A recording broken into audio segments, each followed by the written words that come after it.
The Lord. एक बार फिर से मैं आपको शालोम बोलना चाहता हूं। जय मसीह की। Praise the Lord.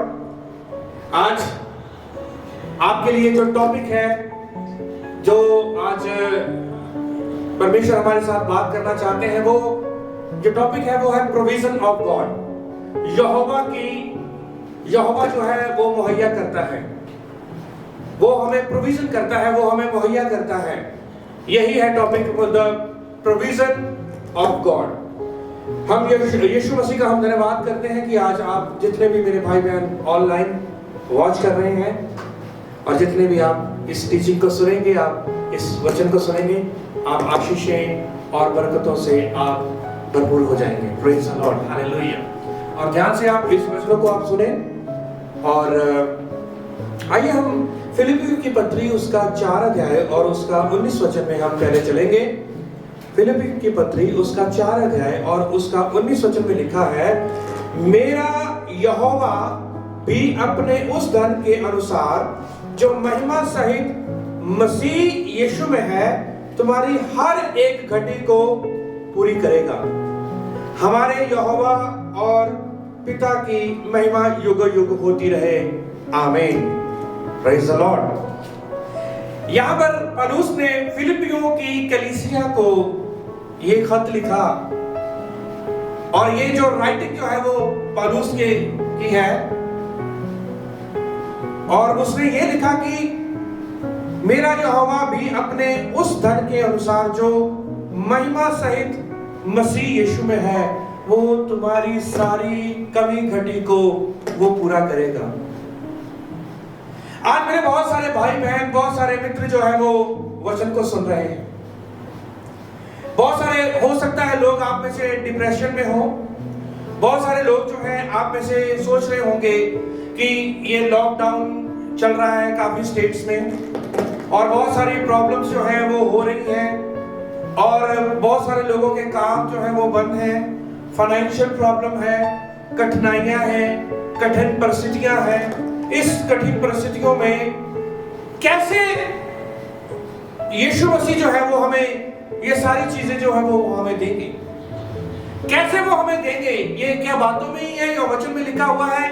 पासवान आते हैं और कहते हैं कि यहोवा आपको आशीष देगा, यीशु मसीह आपको आशीष देंगे, बरकत देंगे, आपकी कमी घटी पूरी होगी। तो सवाल ये उठता है कि कैसे होगी, कब होगी, कहां होगी? ये सवाल बहुत सारे आजकल मुझे सुनने को मिलते हैं। बहुत सारे लोगों ने मुझे बोला है कि ये परिस्थितियां क्यों चल रही हैं? ये यदि यहोवा हमारे साथ है, यदि यीशु मसीह हमसे प्यार करता है, तो हमारे जीवन में ये परिस्थितियां क्यों चल रही हैं? ये क्यों हमारे पास धन की जो है वो जो दिक्कत आ रही है? क्यों हमारे पास प्रॉब्लम ये आ रही है? क्यों ये जो प्रॉब्लम जो है वो हमारे ऊपर क्यों नहीं खत्म हो रही है? हम तो इतनी आराधना करते हैं, इतनी यहोवा की हम प्रस्तिश करते हैं, चर्च में आते हैं, हम सब कुछ करते हैं, क्यों ऐसा होता है? आज मैं आपको बात बताना चाहता हूं कि ये परिस्थितियां जो है वो कैसे आपके जीवन में ये खत्म होगी। कठिनाइयां, कठिन परिस्थितियां जो है वो आपके जीवन में वो कैसे होगी। आइए हम एक उदाहरण में चलेंगे, और बहुत ही अच्छी उदाहरण है, और मैं विश्वास करता हूं कि आप इस उदाहरण से बहुत सारी आशीष और बरकत पाएंगे। और ये बिब्लिकल ही उदाहरण है, क्योंकि मैं ज्यादातर जो है वो उदाहरण में बाहर से नहीं लेता। मुझे जितनी भी उदाहरणें हैं, जितनी भी जो एग्जांपल्स देनी होती हैं, वो मैं बाइबल से ही देता हूं। हम एक स्टोरी में चलेंगे, एक हम उदाहरण में चलेंगे, वो है उत्पत्ति, जिसको हम जेनेसिस भी बोलते हैं और इब्रानी भाषा में हम उसको बराशीत भी बोलते हैं। उत्पत्ति उसका 22 अध्याय में उसके बारे में जिक्र है, और ये इंसान का नाम जो है मैं आपको बताना चाहता हूं, इसके बारे में आप बहुत वाकिफ हैं। उसका नाम है अब्राहम। और अब्राहम को यहोवा ने बुलाया, और जब हम 12 अध्याय को हम देखते हैं, वहां पर यहोवा ने अब्राहम को बुलाया और अब्राहम के साथ वाचा बांधी, और वो वाचा में अब्राहम था और उसका पूरा परिवार उस वाचा में था। और अब्राहम ने आवाज सुन करके वो यहोवा के पीछे चल दिया, यानी कि यहोवा की आवाज सुन करके उसने वैसा ही किया जैसे यहोवा चाहते थे कि अब्राहम करे, और वो उस वाचा को लेकर के वो आगे बढ़ा। और जब हम देखते हैं कि अब्राहम के साथ जब यहोवा ने वाचा बांधी और यहोवा ने कहा था कि तुम्हारे एक संतान होगी और तू बहुत ही ब्लेसेड होगा और तू जो है वो विश्वासियों का पिता कहलाएगा। और अब्राहम जो था वो उसके कोई भी संतान नहीं थी, सारा उसकी पत्नी उसकी कोई भी संतान नहीं थी, पर वचन में लिखा है कि यहोवा ने उसको संतान दी, यानी कि वायदे का बेटा दिया, वायदे का पुत्र दिया। और वायदे की जो संतान थी वो था इसहाक। इसहाक जो था वो वायदे की संतान था। और वचन में लिखा है, जब हम 21 अध्याय में पढ़ते हैं, तो अब्राहम जो है वो फिलिस्ती देश में है। फिलिस्ती देश में जब वो था और वहां पर यहोवा ने एक बार फिर से उसके साथ बात की। जब हम 21 अध्याय इसका लास्ट वचन में पढ़ते हैं और वहां पर लिखा है, अब्राहम वहां पर फिलिस्तियों के बीच में और फिलिस्ती देश में बहुत देर तक वो वहां पर रहा। और वहां पर यहोवा ने उसके साथ बात करी कि तुमने मोरिया के पहाड़ पर तुमने जाना है और वहां पर तुमने अपने बेटे को तुमने बलिदान करना है। और अब्राहम जो था उसने उस आवाज को सुना और उसने जैसे ही उस आवाज को सुना और वो उसने उसके लिए तैयारी करनी शुरू कर दी। वो तड़के उठा और उठ करके उसने तैयारी करी और अपने नौकरों को लिया और वेदी के लिए जो भी लकड़ी को जरूरत थी और जो भी सामग्री की जरूरत थी उसने तैयार करके, और लिखा है वो तड़के उठ करके वो मोरिया पर्वत की और मोरिया पहाड़ की और उसने अपनी यात्रा को शुरू किया। और जैसे ही उसने अपनी मोरिया पहाड़ की तरफ उसने अपनी यात्रा को शुरू किया और उसने बेटे को भी ले लिया और जिसका नाम था इसहाक। इसहाक जो था उसके साथ चल पड़ा। और जैसे ही वचन में लिखा है, जब आप उसको पढ़ेंगे, मैं ज्यादा आपको पढ़ाना नहीं चाहता हूं, मैं चाहता हूं कि आप भी एफर्ट्स करें, आप भी उसको पढ़ें। और वहां पर लिखा है कि इसहाक ने, जो अब्राहम का बेटा था, उससे कुछ क्वेश्चन करने लगा, उससे प्रश्न करने लगा कि लकड़ियां भी हैं, आग भी है, सामग्री सब कुछ है, पर बलि कहां है? और वो अपने बेटा जो है वो अपने बाप की तरफ देख रहा है और बाप बेटे की तरफ देख रहा है। और उसने कहा कि पिताजी, उसने कहा हाँ बेटे, तुम्हें क्या बात है? और उसने अपनी बात को रखा कि लकड़ियां भी है और आग भी है, पर जो भेंट के लिए या बलिदान के लिए जो है वो भेंट कहां है, बलिदान कहां है? तो अब्राहम ने एक बात कही, उसने कहा कि यहोवा जो है वो खुद वो मुहैया करेगा। एक बार फिर से मैं बोलना चाहता हूं, वहां पर लिखा है कि यहोवा खुद ही वो मुहैया करेगा बलिदान को भी। और लिखा है कि 3 दिन तक वो जो थे वो सफर करते रहे। और जैसे ही 3 दिन बीते और उनको पहाड़ वो दिखाई दिया, मोरिया का पहाड़, जहां पर यहोवा ने उसको बोला था अब्राहम को अपने बेटे को बलिदान करने के लिए।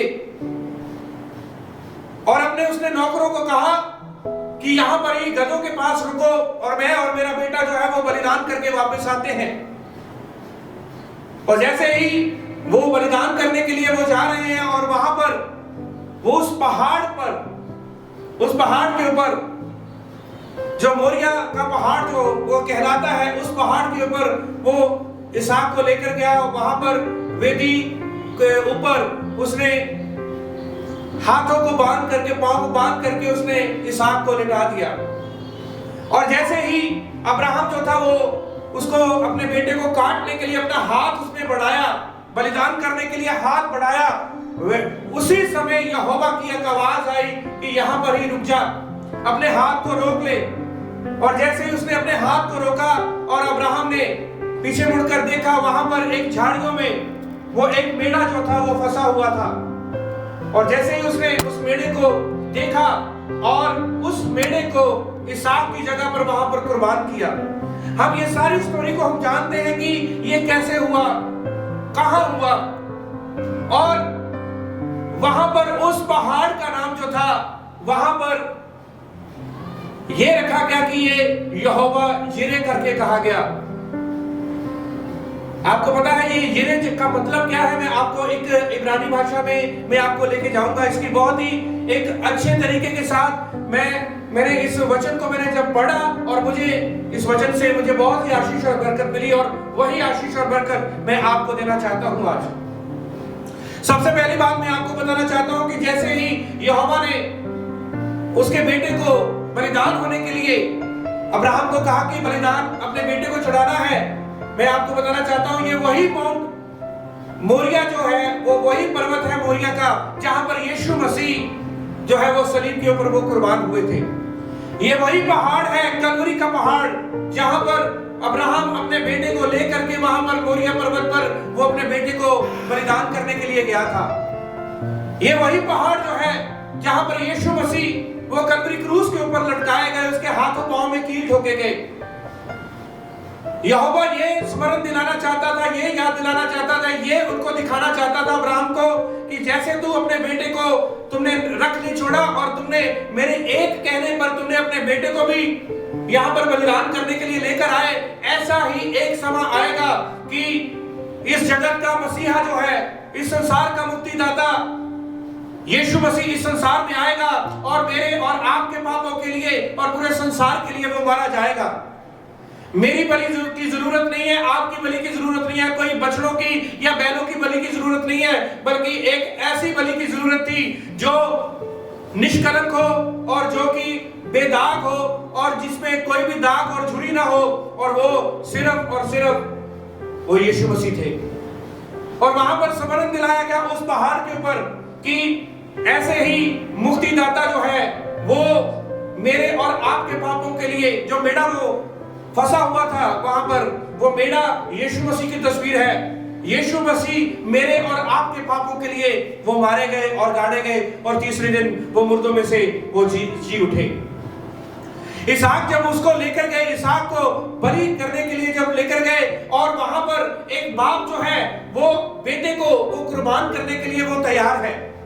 और एक और मैं आपको बात बताना चाहता हूं, जो इसहाक जो था वो यहोवा की इच्छा में वो सहमत था। जो इसहाक जो था वो अपने बाप की इच्छा पर, अब्राहम की इच्छा पर भी वो सहमत था। ऐसे ही यीशु मसीह को पता था कि मुझे मरना है, मुझे पूरे संसार के लिए मुझे अपनी जिंदगी जो है वो कुर्बान करनी है। और उसने भी कोई भी संकोच नहीं किया, कोई भी ना नहीं करी कि मैं बलिदान नहीं होगा, बल्कि वो मेरे और आपके लिए वो जैसे इसहाक ने ना नहीं करी, ऐसे ही यीशु मसीह ने मेरे और आपके लिए वो ना नहीं करी बलिदान होने के लिए। वो मेरे और आपके लिए, पूरे एंटायर वर्ल्ड के लिए, पूरे संसार के लिए वो नाश हो गया। और वे वचन में लिखा है जो कोई भी उसके ऊपर विश्वास करेगा वो नाश नहीं होगा बल्कि अनंत जीवन पाएगा। मेरे भाई और बहनों, मैं आज आपको एक और बात बताना चाहता हूं, जो कि आप कई बार सवाल करते हैं कि कैसे कैसे मेरी परिस्थितियां बदलेंगी, कैसे यहोवा जो है या यीशु मसीह जो है वो मेरी परिस्थितियों को कैसे वो पूरा करेगा, कैसे वो बदलेगा, कैसे मुहैया होगा। मेरे ऊपर तो इतना खर्चा है, मेरे ऊपर तो इतना सारा कर्जा है, इतनी परिस्थितियां हैं, मेरे पास कुछ भी नहीं है। पर मैं आपको ये बताना चाहता हूं कि यहोवा आपकी प्रोविजन है। यदि आपको इस संसार में भेजा है, उसने सारी प्रोविजन करके आपके लिए भेजा है।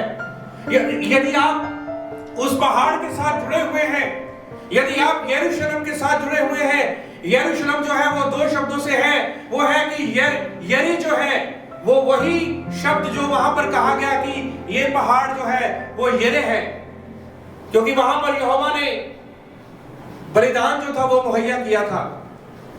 पर उस पहाड़ का नाम पहले शलोम था, और जब वहां पर बलिदान वहां पर यहोवा ने मुहैया किया इसहाक की जगह पर, तो वहां पर यरूशलेम पड़ गया। आज भी आप यरूशलेम में जाकर आप देखें उस टूम के और उसमें जहां पर इसहाक का बलिदान करने के लिए अब्राहम लेकर गया था, वही यरूशलेम में जो टूम जो है, टूम जो वो बना हुआ है, वो गुम्बद बना हुआ है, और उस वही गुम्बद वहां पर ही यीशु मसीह का बलिदान हुआ। यीशु मसीह क्रूस के ऊपर चढ़ाए गए मेरे और आपके पापों के लिए। यहोवा यरी जो है वो चार शब्दों से वो बना है। इब्रानी में बोलते हैं योद, हे और रेश और हे। और योद, हे, रेश, हे में मैं आपको लेके जाऊंगा, क्योंकि ये हमने आज वचन पढ़ा है फिलिपियोस का 4 अध्याय इसका 19 वचन कि यहोवा जो है वो आपकी सारी जरूरतों को वो पूरा करेगा। वो कैसे पूरा करेगा? सबसे पहली बात है, यदि आप उसके माउंटेन के साथ, उसके पर्वत के साथ आप जुड़े हुए हैं। मैंने कितनी सीरीज मैंने जो है वचन के बारे में मैंने YouTube में मैंने बोला है कि जहां पर भी आपके भवन है, जहां पर भी आपके पासवान है, वहां पर आप पासवानों के साथ जुड़े रहें। उनकी छत्र छाया में बने रहें। वहां पर जहां पर आपको कलीसियाएं दी हैं, जहां पर आपको चर्च मिले हैं, भवन मिले हैं, वहां पर जुड़े रहें, क्योंकि वही आपके लिए वही पर्वत है जहां पर आप अपनी भेंट चढ़ाने के लिए आप आते हैं। ये वही पर्वत है, ये वही जगह है जहां पर आप अपनी भेंट चढ़ाने के लिए यहोवा के पास आते हैं और यहां से ही आपको आशीष और बरकत मिलेगी। ये जो है उसका पहला जो शब्द है वो है योद। आपको पता है कि जैसे ही अब्राहम जो था अपना हाथ जो था, अपना योद जो था वो बढ़ाने लगा अपने बेटे की ओर, उसी समय यहोवा का योद जो था उस पहाड़ के ऊपर आया और उसने कहा कि इसहाक नहीं मरेगा, आइजक नहीं मरेगा, इसहाक नहीं, बल्कि इसकी जगह पर जो है वो मेढ़ा जो है, वो मेमना जो है वो मरेगा। उसी समय यहोवा का हाथ आया। सबसे पहले यदि आप यहोवा के हाथ को अपनी जिंदगी में चाहते हैं, यदि आप चाहते हैं कि वो आपके लिए प्रोवाइड करे, वो आपके लिए मुहैया करे, तो आपको उसकी आवाज को सुनना पड़ेगा और उसकी आवाज को सुन करके आपको ओबे करना पड़ेगा, आपको आज्ञाकारी करनी पड़ेगी। ये मैं आपको बता रहा हूं कि पहली बात कि कैसे आप यहोवा की आशीषों को पा सकते हैं, कैसे आपके जीवन में सारी चीजें मुहैया हो सकती हैं जो आपको चाहिए आपकी जिंदगी में। यदि आप यहोवा के हाथ को चाहते हैं, उसके योद को चाहते हैं, तो आपको उसकी आवाज को सुनना पड़ेगा। आपको पता है अब्राहम जो था वो फिलिस्तीन में था और वहां पर उसने आवाज को सुना और उसी समय वो फिलिस्तीन को छोड़ करके और वो मोरिया पर्वत के ऊपर गया। उसको समय लगा, उसको वहां पहुंचने में कोई एकदम से वहां पर पहुंच नहीं गया। जब हम बाइबल को देखते हैं, बाइबल को पढ़ते हैं, तो लगता है कि एकदम से वो अब्राहम जो है वो मोरिया पर्वत के ऊपर आ गया। नहीं, उसको समय लगा, उसने तैयारी करी, उसने अपने आप को प्रिपेयर किया, उसने अपने बेटे को प्रिपेयर किया, उसने अपने सेवकों को अपने साथ लिया, उसने अपने गधी के बच्चे को गधे को अपने साथ लिया और वो पूरी तैयारी करके वो मोरिया पर्वत के ऊपर गए। आपकी तैयारी क्या है? आपकी तैयारी क्या है? क्या आप सुनने में आप वाकई में सक्षम हैं? क्या आप सुनने में वाकई में तैयार हैं? क्या उसकी ओबे करने के लिए, उसको आज्ञाकारी करने के लिए क्या आप तैयार हैं?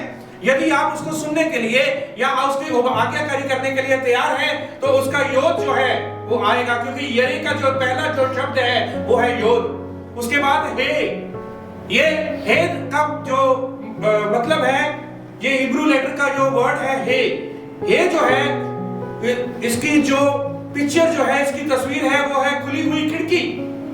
ये इस बात की ओर इशारा करती है कि आपको एक प्रकाशन मिलेगा, आपको एक रेवलेशन मिलेगा। और यदि आप अपने जीवन में एक रेवलेशन चाहते हैं, एक प्रकाशन चाहते हैं, यदि आप अपने जीवन में चाहते हैं कि यहोवा आपकी सारी जरूरतों को मुहैया करे, तो आपको यहोवा के भवन में आना पड़ेगा, आपको उसके हाथ के नीचे आना पड़ेगा। तभी आपके ऊपर वो रेवलेशन जो है वो आपके ऊपर आएगा, तभी वो आपके ऊपर अपनी आशीषें और बरकतों को वो उड़ेलेगा। ये जो है जो दर्शाता है, ये यहोवा के हाथ को रिवील करता है, उसके हाथ का प्रकाशन है यहोवा के। अभी मैं आपको तीसरे शब्द में लेके जाऊंगा, वो है रेश। रेश जो है उसकी जो पिक्चर है वो है एक इंसान का सिर, मनुष्य का सिर। और वचन में लिखा है कुलुसियों की पत्री उसका 1 अध्याय उसका 18 वचन में लिखा है कि जो मसीह है वो कलीसिया का सर है। यीशु मसीह जो है वो कलीसिया का सर है। और ये मैं पिता भी दिखा रहा हूं और पुत्र भी दिखा रहा हूं। और जो हाथ है वो यहोवा का हाथ जो है वो रिवील हो रहा है। वहां पर यहोवा अपने हाथ को, अपनी आशीषों और बरकतों को वो रिवील कर रहा है।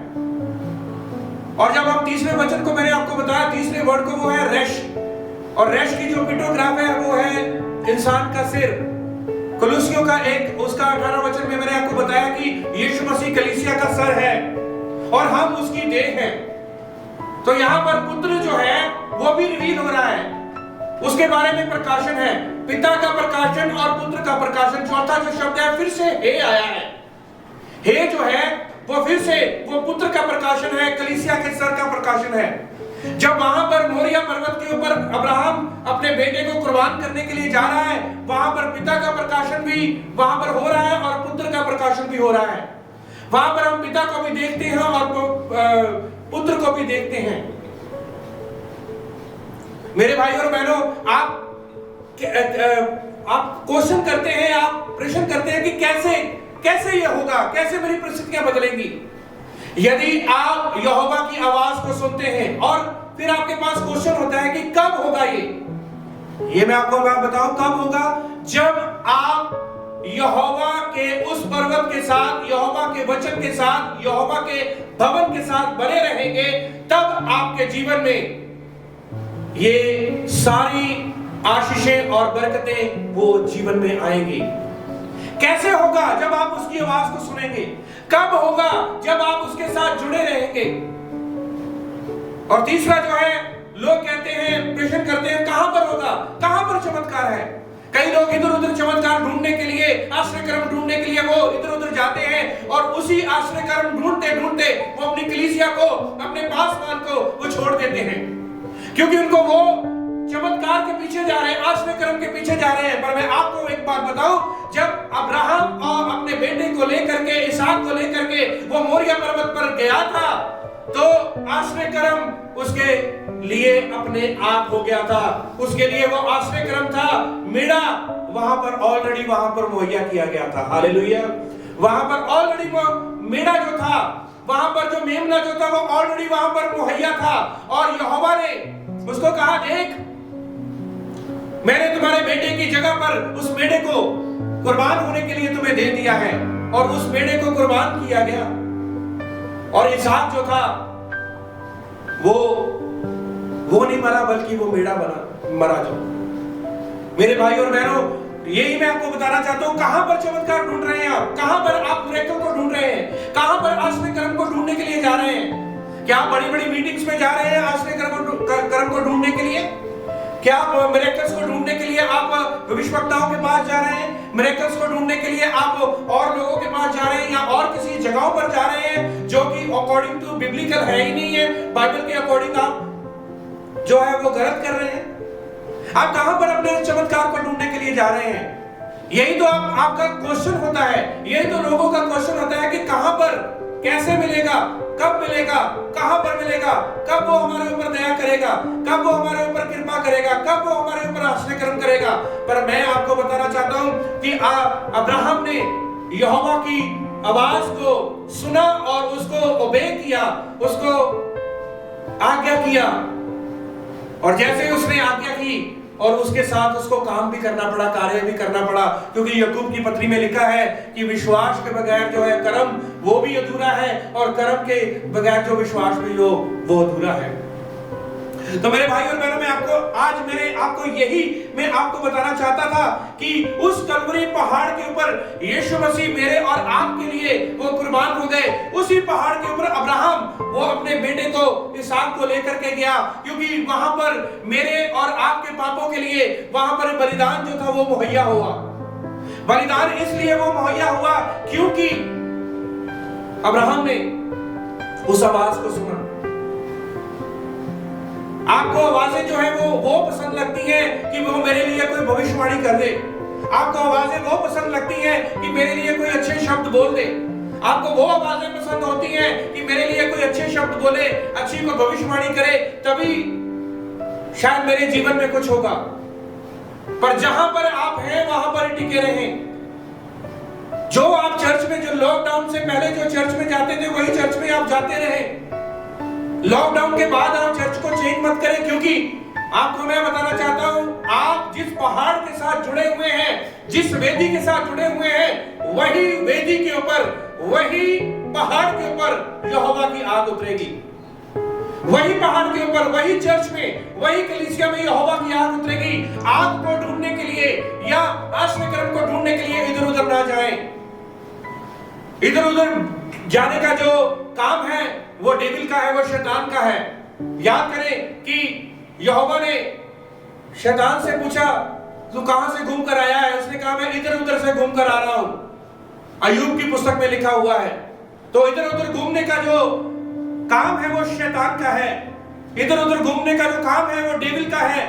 तो इधर उधर घूमना छोड़ दें। और यदि आपको आश्रय कर्म चाहिए, आपको मुहैया चाहिए कि यहोवा आपके लिए हर एक चीज मुहैया करे, कैसे करे, कब करे, कहां करे, यही क्वेश्चन होते हैं आपके। और आज मैंने आपको बताया है कि वो आपके लिए मुहैया करेगा जब आप उसकी आवाज को सुनेंगे और आप उसकी आवाज को ओबे करेंगे। विश्वास जो है वो सुनने से होता है और सुनना जो है वो मसीह के वचन से होता है। आप कई बार कहते हैं कि कैसे कर देगा कोई, मेरे हाथ मेरे कुछ भी नहीं है, मेरे पास कोई मेरे पास जो काम करने के लिए कोई भी पैसा नहीं है, मेरे पास कोई भी काम करने के लिए कोई धन संपत्ति नहीं है जो कि मैं अपने बिजनेस में लगाऊं। पर ये याद रखें, जब आप अपने पासवान के साथ, अपने चर्च के साथ, अपनी कलीसिया के साथ जुड़े रहेंगे, तब आपके लिए यहोवा वो खुद वो मुहैया कर देगा। Praise the Lord. आशीष जो है वो उस पहाड़ पर ही है, बलिदान जो है वो उस पहाड़ पर ही था।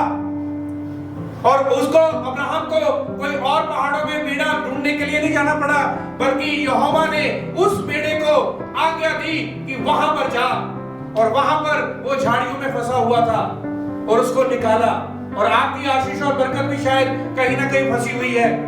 यदि आप अपनी आशीष और बरकत को निकालना चाहते हैं तो आपको खुद से उसी कलीसिया में आपको अपनी आशीष को फंसा हुआ आपको उसको निकालना पड़ेगा। और जैसे ही आप अपनी आशीष को आप निकालेंगे, आप आशीष और बरकत पालेंगे। कब मिलेगी, कहां मिलेगी, कैसे मिलेगी, कैसे होगा? मेरी जेब में तो पैसे नहीं है, मेरी जेब में तो कोई भी काम धंधा लगाने के लिए कोई पैसा ही नहीं है, कैसे होगा? विश्वास करने वालों के साथ सब कुछ संभव है। ये भवन जो यहोवा ने हमें दिए हैं, चाहे आप कोई भी स्टेट से हो, चाहे पंजाब, चाहे हरियाणा, चाहे दिल्ली, चाहे अलग अलग जगहों पर मैं आपको यही बताना चाहता हूं, जहां पर यहोवा ने आपको भवन दिए हैं, जहां पर आपको मोरिया पर्वत दिया है, जहां पर आपको कलवरी पहाड़ दिया है, वहां पर ही जाकर भेंट चढ़ाएं। और वहां जहां पर आपके भेंट चढ़ाएंगे, जहां पर आपको बलिदान आज जाके चढ़ाएंगे, वहां पर ही आपके लिए आश्रय क्रम हो जाएगा। आपको आश्रय क्रम ढूंढने के लिए इधर उधर नहीं जाना पड़ेगा। आइए हम सब अपनी आंखों को बंद करेंगे और हम अपने सरों को झुकाएंगे।